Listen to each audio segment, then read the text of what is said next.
Hey, you found us. Welcome, everybody. This is Scripture Gems. Hello, and welcome to the show. My name is John Fullmer, and this is my brother Jay. How's it going, John? We are two brothers who just can't get enough of the Scriptures. Yeah, we love them. This episode, we are going over the Come Follow Me lesson for April 4th through 10th, 2022. This is covering Exodus chapters 14 through 17. And now let's bring out the star of the show, the Scriptures. Hello, Scriptures. You look very liberating today. It's exciting. And now, let's consult the Scripturematic 6000 to find out how long it will take to read this week's reading. 20 minutes, 4 seconds. Oh, not long at all. How much would that be daily? 2 minutes, 52 seconds. My goodness, so easy. Here we've got time codes if you want to take it chapter by chapter. Otherwise, buckle up and let's talk about them all together. Last week, we had huge, miraculous events that were described in that lesson, and it led to the Israelites being freed from bondage and being led to Sukkoth in Exodus chapter 13. As we begin Exodus 14, notice where the Lord takes them next. Let's look starting at verse 1. And the Lord spake unto Moses, saying, Speak unto the children of Israel, that they turn and encamp before Pi-hahiroth, between Migdol and the sea, over against Baal-zephon. Before it ye shall encamp by the sea. Well, Pi-hahiroth? Where the heck is Pi-hahiroth? Look at the map. Now, isn't the Lord supposed to be leading them to the promised land of Canaan? This is not the way. Unless the Lord has something else in mind he needs to do before they get to the promised land. So, let's go on and see what happens. In chapter 14, verse 3, For Pharaoh will say of the children of Israel, They are entangled in the land. The wilderness hath shut them in. And I will harden Pharaoh's heart, and he shall follow after them. And I will be honored upon Pharaoh, and upon all his host, that the Egyptians may know that I am the Lord. And they did so. Now, just a reminder of what we've talked about in the last few lessons. The Joseph Smith translation in Exodus 14:4, footnote A, says that the Lord did not harden Pharaoh's heart. Pharaoh hardened his own heart. That's important. Going on in verse 5.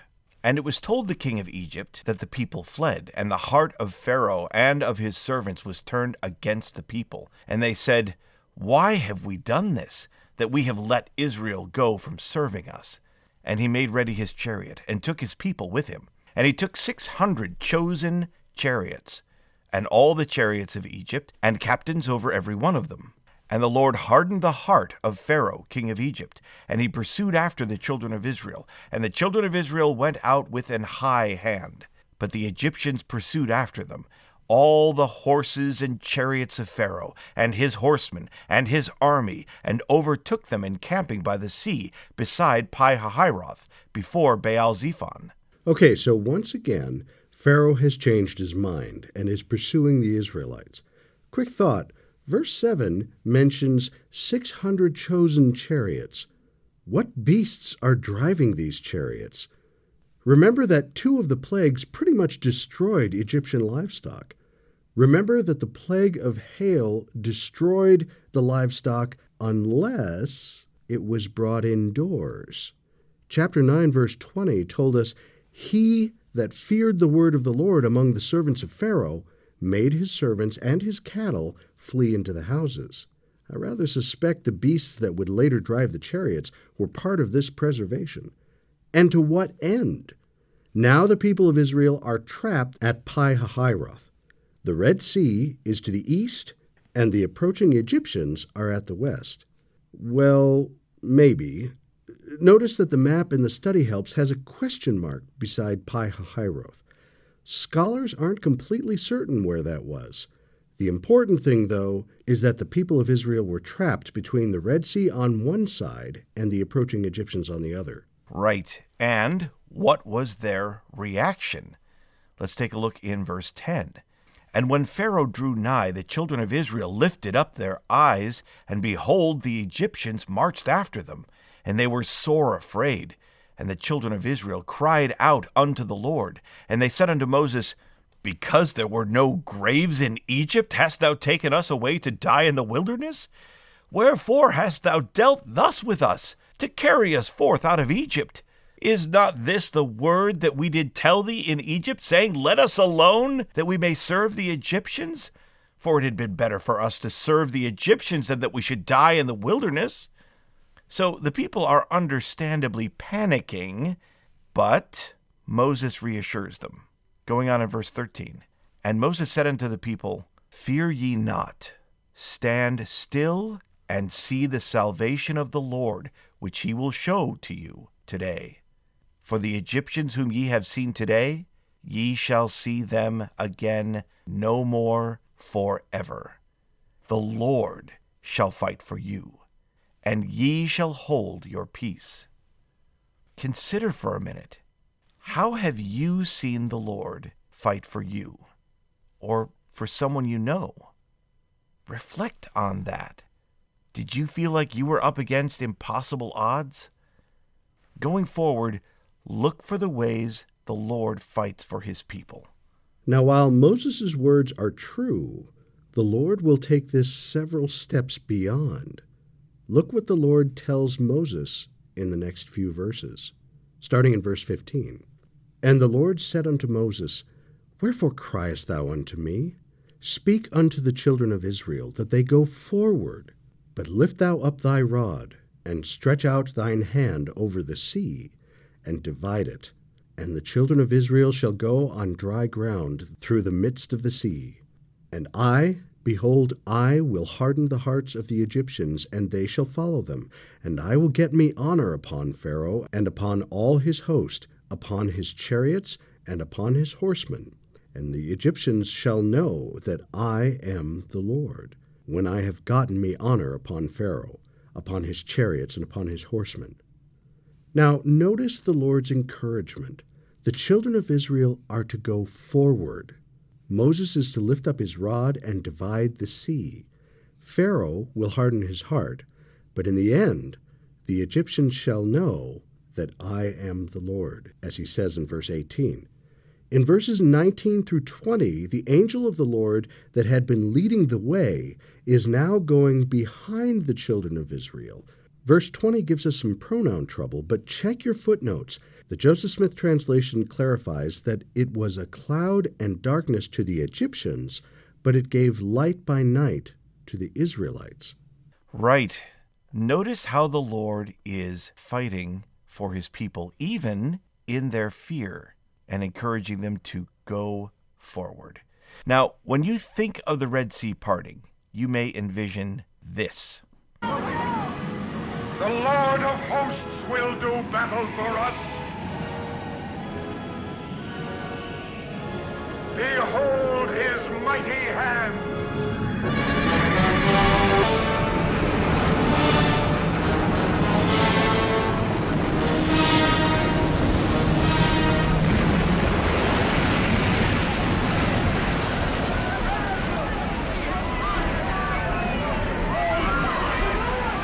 Or even this.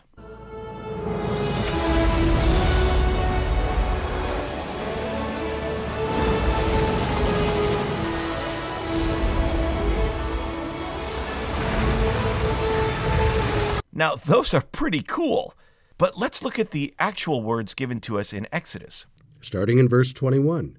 And Moses stretched out his hand over the sea, and the Lord caused the sea to go back by a strong east wind all that night, and made the sea dry land, and the waters were divided.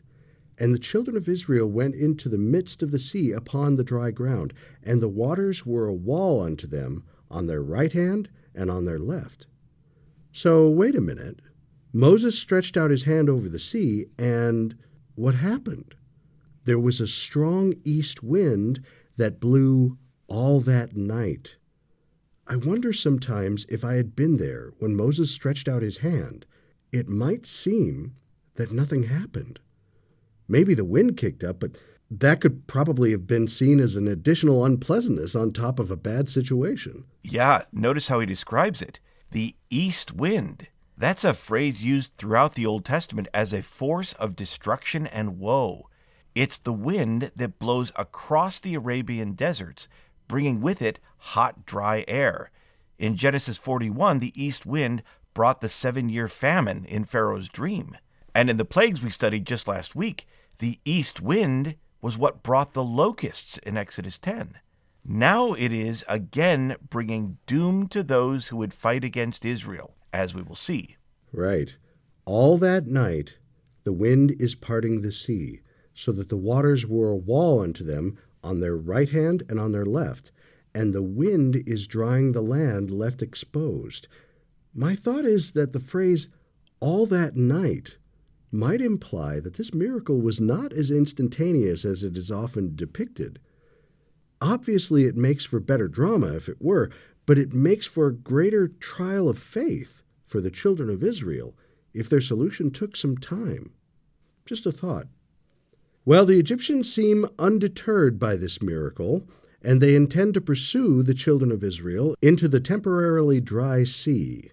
But the Lord begins to fight their battles, as Moses promised. Let's go on in verse 24. And it came to pass that in the morning watch the Lord looked unto the host of the Egyptians through the pillar of fire and of the cloud, and troubled the host of the Egyptians.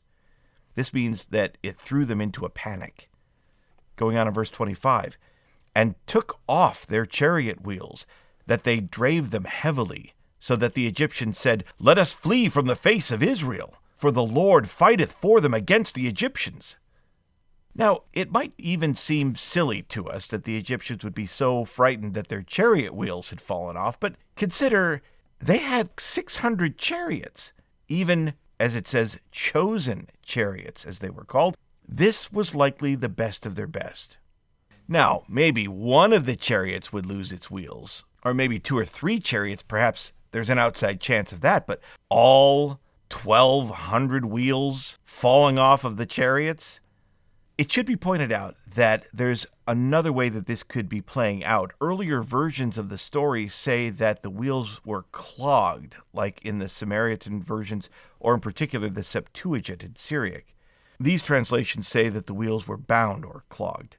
But the Hebrew indicates the wheels were removed. Now, there's another way we could understand that. Later in the book of Judges, we're going to see another story where chariots had a huge military advantage, but because the wheels were clogged, they lost that advantage. So this may be another way of saying that for whatever reason, the wheels were bound and they removed the chariots as a military technological advantage. But either way, the point is, things are falling apart for what the Egyptians felt were their advantages over the Israelites. Right. And I suspect that this, along with the miracle of the parted sea, along with perhaps other attacks the Lord may have made, or perhaps just the spirit of the occasion, caused the Egyptian army to cry, "The Lord fighteth for them." So true. Remember last week that it was not just the Israelites following Moses. Exodus chapter 12, verse 38, tells us that this group, the group that followed Moses, was a mixed multitude. So there were Egyptians, and as the NIV translates it, many other people, perhaps converts since the events of the plagues were following Israel. Hebrew scholar Shaul Bar makes the case that the Hebrew word translated here as mixed multitude means armed mercenaries. This was in a paper published by the National Association of Professors of Hebrew. I'll put a link to it in the description if you're interested in reading it. But if this conclusion is true, it adds even more power to the promise that the Lord will fight for them. They may have had armed mercenaries, but it will not be by the hand of man that they will win this battle. It's interesting that the Egyptian army sees that as well. They recognize it is the Lord that fighteth for them. So once the Israelites are on the other side, let's see what happens. Verse 26, And the Lord said unto Moses, Stretch out thine hand over the sea, that the waters may come again upon the Egyptians, upon their chariots, and upon their horsemen. And Moses stretched forth his hand over the sea, and the sea returned to his strength when the morning appeared. And the Egyptians fled against it, and the Lord overthrew the Egyptians in the midst of the sea. And the waters returned, and covered the chariots, and the horsemen, and all the host of Pharaoh that came into the sea after them. there remained not so much as one of them. Now, while I'm not sure if the Red Sea divided instantly or over all that night, I don't have any problem with the notion that the water returned instantly. The Egyptians had obviously worked their way far enough into the sea. They have no functional chariots now, and most likely it would take too long on foot to make it to shore before these walls of water collapsed. The end of the chapter gives us 2 glorious verses of victory, starting in verse 30. Thus the Lord saved Israel that day out of the hand of the Egyptians, and Israel saw the Egyptians dead upon the seashore, and Israel saw that great work which the Lord did upon the Egyptians. And the people feared the Lord and believed the Lord and his servant Moses. So wow, what a day! And what an image! Israel saw the Egyptians dead upon the seashore. I wonder which seashore. Remember, it's natural to think that the Israelites may have seen on the now distant shore by Pi-hahiroth bodies that have washed up out of the sea, but I wonder if the Egyptians had made it further than we thought.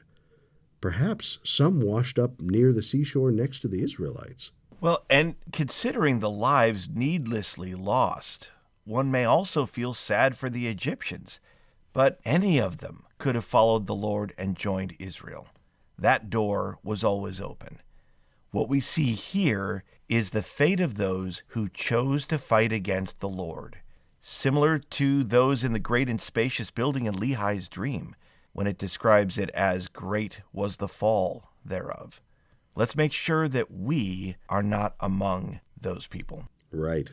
Now, if you've been paying attention, you may have realized, wait a minute, the chapter heading and Jay and John say that the sea they crossed was the Red Sea, but the sea is never named in the chapter.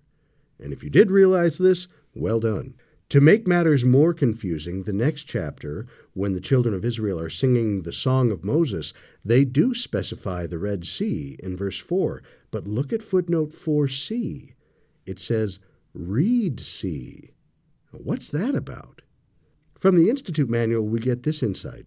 Some modern scholars have argued that Moses did not take Israel directly to and then through the Red Sea proper, the Gulf of Suez branch of the Red Sea, but rather through the Reed Sea, since in Hebrew, Yam Suf means the Reed Sea. These scholars believe the area crossed was a marshy lowland near the Bitter Lakes. They maintain that the chariots of the Egyptians bogged down in the mud and then the soldiers drowned when higher waters came in. But Latter-day Saints have information that the Exodus account is correct. Both the Book of Mormon and the Doctrine and Covenants state directly that it was the Red Sea. Exodus chapter 14, verses 22 and 29 says that the waters were a wall unto them on their right hand and on their left, certainly implying more than passing through a marshy area dried by a sudden wind. It's so great to have additional revelation, isn't it? So helpful. Well, yeah, and interesting to note also the Septuagint, remember that's an older record than our current Hebrew manuscripts, agrees with the Book of Mormon and calls it the Red Sea. It may have been changed in the later Hebrew manuscripts for literary reasons. Moses was saved from a watery death by a reed basket, and again, he and his people are saved by a reed sea. But Professor Robert D. Miller II makes this observation, quote, "The tendency to want to find naturalistic explanations that support literal historical reading of the text extends to how people read the crossing of the sea. Scholars in the 20th century invented a body of water called the Sea of Reeds. It doesn't exist. If your Bible states in Exodus 15:4 that the Israelites crossed the Sea of Reeds, it is bought into this scholarly construct. The best Bible translations left it as Red Sea." Nice. Well, that brings us into chapter 15. As we mentioned previously, verses 1 through 19 are the Song of Moses. This appears to be an inspired song of celebration of the Lord's victory through Moses in bringing the people out of bondage from Egypt. Let's start with verse 1.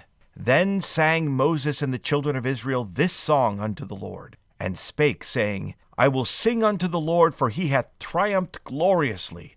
The horse and his rider hath he thrown into the sea. The Lord is my strength and song, and he is become my salvation. He is my God, and I will prepare him an habitation, my father's God, and I will exalt him. Now later in the chapter, starting in verse 20, Miriam also adds a verse. And Miriam the prophetess, the sister of Aaron, took a timbrel in her hand, and all the women went out after her with timbrels and with dances. And Miriam answered them, Sing ye to the Lord, for he hath triumphed gloriously. The horse and his rider hath he thrown into the sea. Now, a timbrel, by the way, is an ancient percussion instrument similar to a modern tambourine. It's a hand drum, but also has additional elements around it to rattle and make additional noise. There are two phrases that are interesting to me in the introduction of Miriam in verse 20. First, she is called the prophetess. This would imply that she has the gift of prophecy. Also, notice that she is called the sister of Aaron. Why not Moses? She's Moses' sister too. I'm not sure why. Perhaps it's something as simple as Aaron being the older brother of the two. Remember, we learned in our last lesson that Aaron is 3 years older than Moses. And as John points out, Miriam being a prophetess, she's not the only one in the Old Testament. There are various women that are called specifically prophetesses, but then there's other women that we will see who have the gift of prophecy, who prophesy. And so, pay attention for that as we go along. So Moses and the children of Israel made it through the Red Sea. Now what? In verse 22, it says, So Moses brought Israel from the Red Sea, and they went out into the wilderness of Shur. And they went 3 days in the wilderness, and found no water. And when they came to Marah, they could not drink of the waters of Marah, for they were bitter. Therefore the name of it was called Marah. And the people murmured against Moses, saying, What shall we drink? Notice in the footnote 23a, it tells us that the name Marah means bitterness. We're not sure exactly what the problem of the water was, but whatever it was, they couldn't drink it. Right. Also notice that the people murmured. The Institute Manual gives us this insight. This verse contains the first of over 20 uses of the word murmur in its various forms in the record of Israel's wanderings. Murmuring seems to have been a dominant part of their natures and a root of some of the problems they faced. The word is used nearly the same number of times to describe the attitude of the rebellious members of the Lehi colony who traveled through the same general wilderness area after leaving Jerusalem. Murmuring is defined as a half-suppressed, muttered complaint. Instead of open expression of concern and criticism so a problem can be dealt with, it is behind-the-scenes grumbling. That problem was not unique to the Israelites or to Laman and Lemuel. It is too often prevalent among Latter-day Saints today. Elder Marion G. Romney said, quote, I desire to call your attention to the principle of loyalty.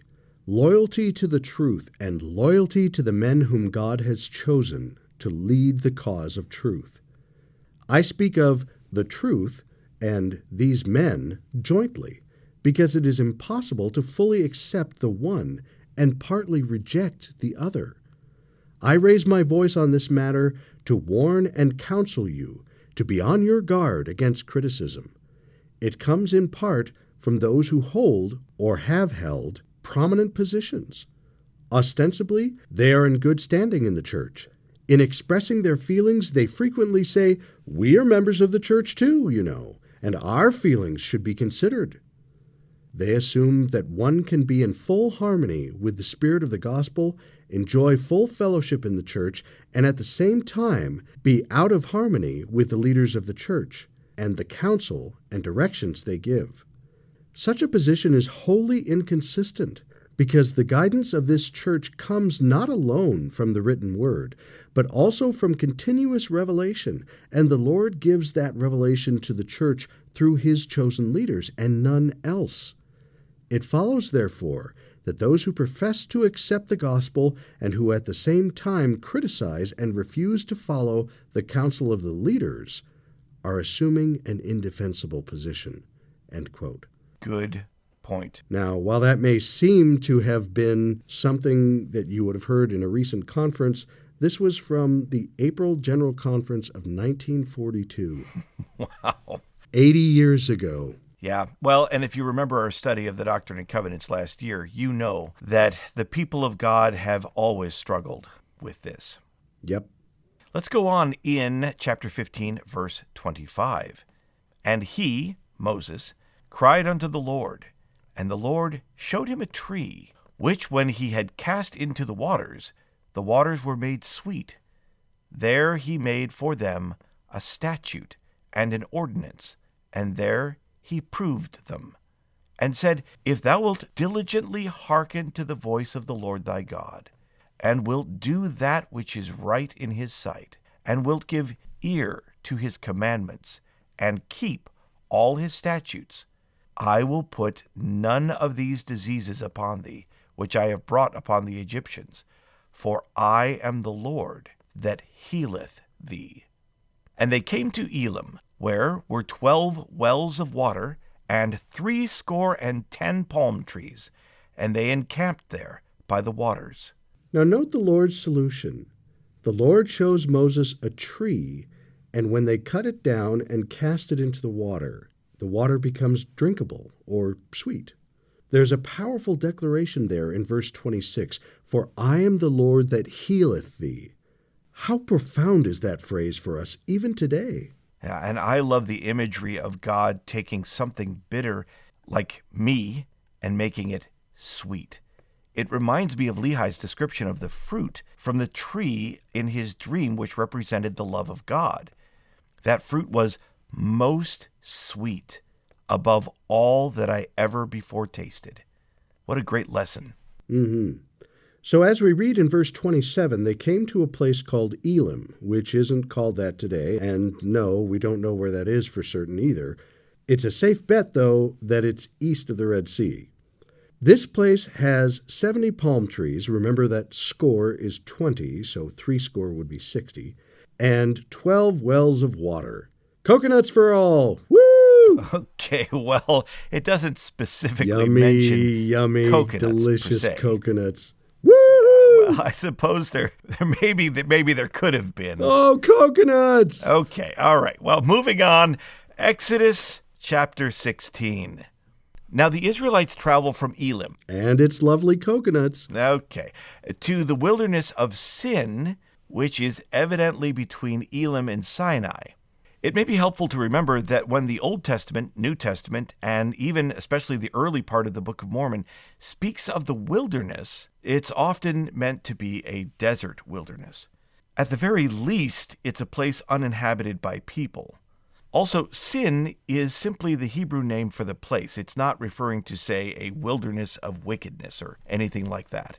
So, as they go into the desert or wilderness, what happens? Let's start in verse 2.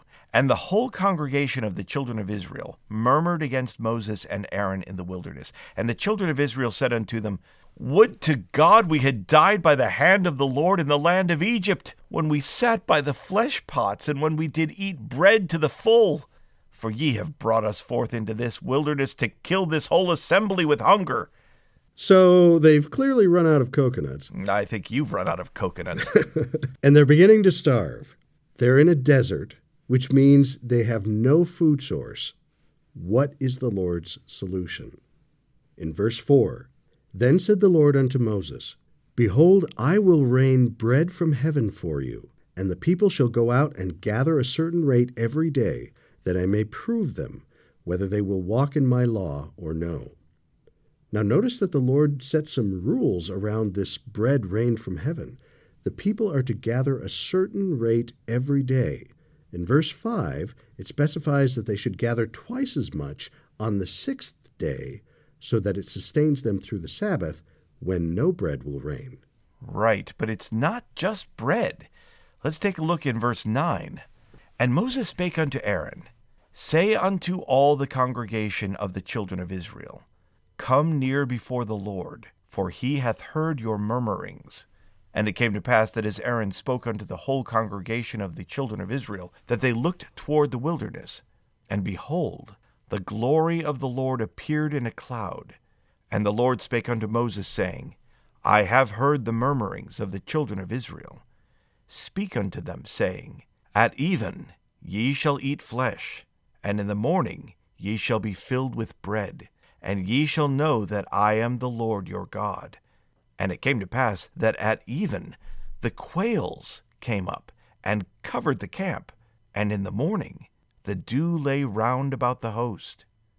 That sounds like more quail than they could handle that covered the camp.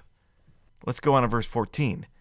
And when the dew that lay was gone up, behold, upon the face of the wilderness there lay a small round thing, as small as the hoarfrost on the ground. Now the word H-O-A-R, hor, means gray. In verse 15, and when the children of Israel saw it, they said one to another, It is manna, for they wist not what it was. And Moses said unto them, This is the bread which the Lord hath given you to eat. Now take a look at footnote 15a. The word manna comes from the Hebrew word manhu, which means simply, what is it? Perhaps in plainer English, the children of Israel looked out and said, Look, it's a thing. Can you imagine saying that, though, at the breakfast table? Mom, could you pass a little bit more, what is this? In the next few verses, Moses instructs that everyone is to gather an omer of manna for each person. Okay, so what's an omer? Well, the Bible dictionary tells us that an omer is 1/10 of an ephah, just like it says in Exodus chapter 16, verse 36. So that clears that up. Question, what's an ephah? Well, if we keep reading the Bible dictionary, we're told that an omer is about half a gallon, or about 2 quarts. Or, if you don't live in the United States, it's about 2.2 liters. Now, the Lord gives strict instructions about manna, and initially, his instructions aren't always followed. Right, let's look in verse 19. And Moses said, Let no man leave of it till the morning. Notwithstanding, they hearkened not unto Moses, but some of them left of it until the morning. And it bred worms, and stank. And Moses was wroth with them. And they gathered it every morning, every man according to his eating. And when the sun waxed hot, it melted. Okay, so whatever manna they gather, it will be for that day's eating. They are not to keep any of it for the next day. It turns out if you do that, it breeds worms and stinks. Which makes this cartoon of an Israelite vendor selling day-old manna very funny. Well, it also had to be embarrassing, because after a while, I'm sure the people of Israel were very familiar with the smell of rotting manna, and so they could tell, Bob kept some extra. And any manna that is not gathered simply melts when the sun gets hot. It would seem that the Lord wanted a constant reminder to the children of Israel as to who is providing them food. In fact, as if this miracle wasn't enough, we already discovered that if you leave manna until the next day, it's ruined. But there are 2 exceptions to this rule. The first is talked about in verses 22 through 30. On the 6th day, the day before the Sabbath, you are to gather 2 omers for every person, and the manna will not spoil the next day. But there will also not be any manna to gather on the Sabbath. This is such a great object lesson. Elder D. Todd Christofferson, in an article in the February 2015 Liahona, says, By providing a daily sustenance, one day at a time, Jehovah was trying to teach faith to a nation that over a period of some 400 years had lost much of the faith of their fathers. He was teaching them to trust him, to look unto him in every thought. Doubt not, fear not. He was providing enough for one day at a time. Except for the 6th day, they could not store manna for the use in any succeeding day or days. In essence, the children of Israel had to walk with him today and trust that he would grant a sufficient amount of food for the next day on the next day, and so on. In that way, he could never be too far from their minds and hearts. By the way, there's a great video that the church has. I'll put a link to it in the description of these concepts from Elder D. Todd Christofferson. It's really great. So check it out, share it with your family. Now, the second exception to this rule of manna only lasting a day is mentioned in verses 33 and 34. Verse 33, "And Moses said unto Aaron, Take a pot, and put an omer full of manna therein, and lay it up before the Lord, to be kept for your generations. As the Lord commanded Moses, so Aaron laid it up before the testimony to be kept." This omer of manna that will be laid up before the testimony would later be kept inside the Ark of the Covenant. So while we don't have a great deal of information to determine what exactly manna is, we do get this description in verse 31. "And the house of Israel called the name thereof manna, and it was like coriander seed, white, and the taste of it was like wafers made with honey." So manna is small and round, as we read in verse 14. It's white, like coriander seed, and it tasted like wafers made with honey. That sounds like Frosted Flakes to me. Frosted Flakes. Maybe it was small balls of coconut meat. I don't know. Quiet you. And finally, we're told in verse 35, "And the children of Israel did eat manna 40 years, until they came to a land inhabited. They did eat manna until they came unto the borders of the land of Canaan." And that brings us to chapter 17. The Israelites travel out of the wilderness of sin to a place called Rephidim. And now there's not bitter water like at Marah. That's good. There's no water. That's bad. That's true. Starting in verse 2, "Wherefore the people did chide with Moses, and said, Give us water that we may drink. And Moses said unto them, Why chide ye with me? Wherefore do ye tempt the Lord? And the people thirsted there for water. And the people murmured against Moses, and said, Wherefore is this that thou hast brought us up out of Egypt, to kill us and our children and our cattle with thirst? Now there's a word we don't use too often anymore, chide. Check your footnotes. The people complained to Moses, or strove with him. And later in verse 2, Moses is asking why the people are putting the Lord to the test. Yeah, hasn't he proven himself time and time again? And yet they are in need, and they don't have an answer. So Moses brings the problem to the Lord in verse 4. "And Moses cried unto the Lord, saying, What shall I do unto this people? They be almost ready to stone me. And the Lord said unto Moses, Go on before the people, and take with thee of the elders of Israel, and thy rod, wherewith thou smotest the river, take in thine hand, and go. Behold, I will stand before thee there upon the rock in Horeb, and thou shalt smite the rock, and there shall come water out of it, that the people may drink. And Moses did so in the sight of the elders of Israel. And he called the name of the place Massah and Meribah, because of the chiding of the children of Israel, and because they tempted the Lord, saying, Is the Lord among us, or not? Sometimes perhaps we ask that question, Is the Lord there, or not? True. And again, check your footnotes. Massah would mean testing, trying, or proving. Meribah would mean strife or complaint. Yeah, the seminary manual offers this note.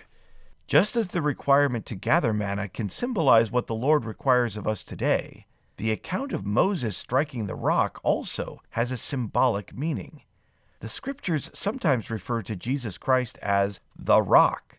Christ also refers to himself as the bread of life and a provider of living water. From an Ensign article in December 1998, we get this insight from then Elder Dallin H. Oakes from an article called Nourishing the Spirit. He says, quote, "We know that our physical bodies require certain nutrients to sustain life and to maintain physical and mental health. If we are deprived of those nutrients, our physical and mental vitality are impaired, and we have a condition called malnutrition. Malnutrition produces such symptoms as reduced mental functions, digestive disorders, loss of physical strength, and impairment of vision. Good nutrition is especially important for children whose growing bodies are easily impaired if they lack the nutrients necessary for normal growth. Our spirits also require nourishment. Just as there is food for the body, there is food for the spirit. The consequences of spiritual malnutrition are just as hurtful to our spiritual lives as physical malnutrition is to our physical bodies. Symptoms of spiritual malnutrition include reduced ability to digest spiritual food, reduced spiritual strength, and impairment of spiritual vision." End quote. That's such a great parallel. It's great. And that's clearly what the people are suffering right now. At the very least, impairment of spiritual vision. Yeah. And you know what? In the same way that there are signs and manifestations of malnutrition, physical malnutrition, I think murmuring and complaining is probably one of the signs of spiritual malnutrition. That seems right to me. So now we have a new problem. For the first time since leaving Egypt, Israel is attacked by Amalek and his people. Let's take a look in verse 9. "And Moses said unto Joshua, Choose us out men, and go out, fight with Amalek. Tomorrow I will stand on top of the hill, with the rod of God in mine hand." Now, we don't have a lot of information about why the Amalekites were attacking, or even who they were, for sure. The Institute Manual provides this insight. The Amalekites may have been descendants of Esau. They attacked the Israelites in a most cowardly way, killing first the feeble, the faint, and the weary at the rear of the marching nation. This comes from the recap of this account in Deuteronomy chapter 25, verses 17 through 19. For this lack of respect toward God, the Amalekites were cursed by the Lord. The Israelites were subsequently commanded to utterly put out the remembrance of Amalek from under heaven. Right. So in verse 10, "So Joshua did as Moses had said to him, and fought with Amalek. And Moses and Aaron and Hur went up to the top of the hill. And it came to pass, when Moses held up his hand, that Israel prevailed. And when he let down his hand, Amalek prevailed. But Moses' hands were heavy, and they took a stone, and put it under him, and he sat thereon. And Aaron and Hur stayed up his hands, the one on the one side, and the other on the other side. And his hands were steady until the going down of the sun. And Joshua discomfited Amalek and his people with the edge of the sword. And the Lord said unto Moses, Write this for a memorial in a book, and rehearse it in the ears of Joshua, for I will utterly put out the remembrance of Amalek from under heaven. And Moses built an altar and called the name of it Jehovah Nissi, for he said, Because the Lord hath sworn that the Lord will have war with Amalek from generation to generation. Now notice that Moses is instructed to write this for a memorial in a book. Some scholars suggest that much, if not all, of the Old Testament was compiled centuries later, and that their source material was simply oral tradition. Here's an example, though, of Moses being instructed to write something down, and even to read it later as a reminder. Also, check the footnote on verse 15. Jehovah Nissi would mean, the Lord is my banner. Nice. So the rod of Moses becomes a symbol to the Israelites. If they could see that Moses was lifting the rod, they were inspired and prevailed. If the rod dropped or could not be seen, Amalek prevailed. In the October 1970 General Conference, President Harold B. Lee, who was then the first counselor in the first presidency, commented in this way, quote, I think that is the role that President N. Eldon Tanner, second counselor in the first presidency, and I have to fulfill. The hands of President Joseph Fielding Smith, president of the church, may grow weary. They may tend to droop at times because of his heavy responsibilities. But as we uphold his hands, and as we lead under his direction by his side, the gates of hell will not prevail against you and against Israel. Your safety and ours depends upon whether or not we follow the ones whom the Lord has placed to preside over his church. He knows whom he wants to preside over this church, and he will make no mistake. The Lord doesn't do things by accident. He has never done anything accidentally. And I think the scientists and all the philosophers in the world have never discovered or learned anything that God didn't already know. His revelations are more powerful, more meaningful, and have more substance than all the secular learning in the world. Let's keep our eye on the President of the Church and uphold his hands, as President Tanner and I will continue to do. Close quote. That's such a great image. And for anyone who has served as a counselor in a presidency, be it a stake presidency, a local bishopric, elders quorum presidency, relief society presidency, even youth presidencies, there's that powerful image of the two counselors sustaining and holding up the president. Yeah, and it's great to remember this is a visual reminder that the Lord supports whom he's called. And in this case, he's using the hands of others. Well, that was an amazing lesson. The Israelites have made it out of Egypt. They're no longer in bondage. Yeah, and they're in the wilderness, and the Lord is going to prepare them for the promised land. I'm sure that won't take too long. Nah, they'll be there in a week. Well, we'll see. We'll find out more about that next week. Keep reading your scriptures, and we'll look forward to talking to you more about the children of Israel and Moses in our next lesson. We'll see you then. This podcast is not officially affiliated with the Church of Jesus Christ of Latter-day Saints. But we're really big fans.